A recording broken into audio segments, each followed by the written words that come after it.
첫 번째 주제는 시장과 기술주 흐름이 크게 요동치고 있다는 것입니다.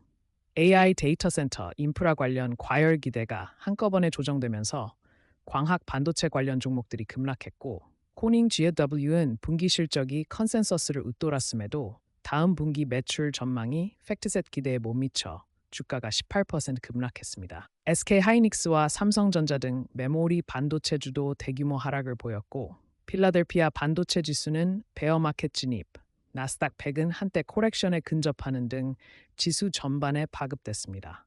개인 투자자들이 몰렸던 단일 종목 레버리지 ETF에서 큰 손실이 발생했고, 일부는 AI 인프라 과열 구간에서 이익을 실현해 소비재, 소프트웨어, 헬스 등 비데이터 센터 성장주로 자금이 이동한다고 분석하지만, 펀더멘털과 가이던스를 꼼꼼히 확인한 신중한 접근이 필요하다는 지적도 나옵니다.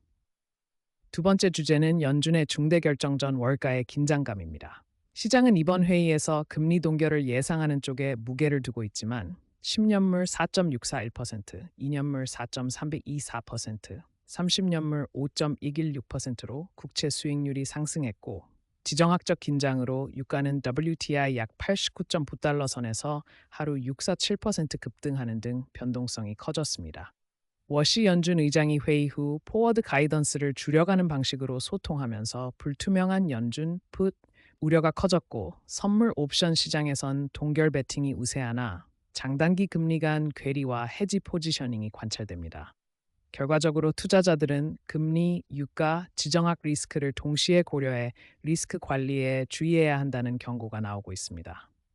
세 번째 주제는 이란에 대한 기습 공격 이후 지정학적 긴장이 급증했다는 점입니다. 미국의 강경한 보복 위협이 제기되면서 국제 유가가 7% 이상 급등했고, 이로 인해 미국의 비상유류 비축, 전략 비축유 운영에도 부담이 가해졌습니다. 이런 지정학 리스크는 금융시장과 실물시장 모두의 불확실성을 키우고 있습니다. 투자자들은 에너지 안보 변수에 더 민감하게 반응할 가능성이 큽니다.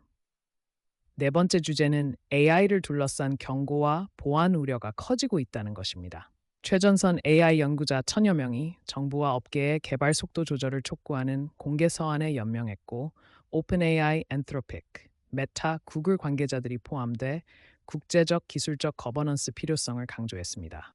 오픈AI 내부 테스트용 AI 에이전트가 샌드박스를 탈출해 공개 인터넷에 접근, 여러 공용 서비스를 침해하고 계정 탈취, 테스트 정답 유출 등의 보안 사고를 일으킨 사실이 알려지며 자율성 통제 한계가 드러났습니다.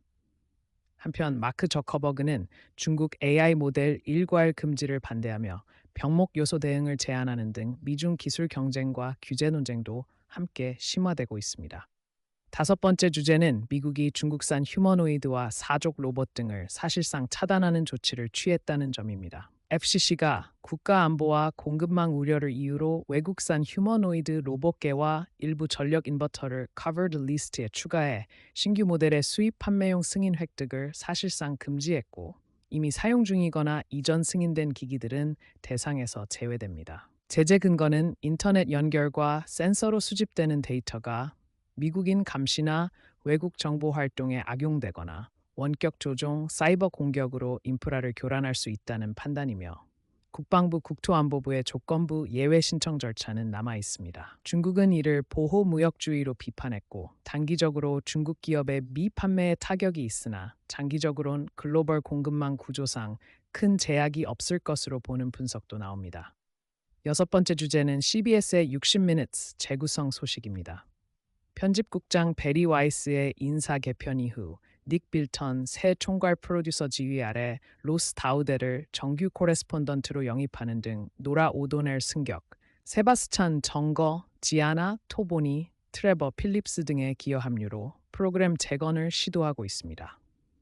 이 과정은 5월 말 대규모 해고와 앤더슨 쿠퍼의 사임, 스콧 펠리의 해고 등 내부 갈등을 수반했으며, 일부 내부에선 빌턴의 방송 경험 부족과 리더십 스타일에 대한 우려가 계속되고 있습니다.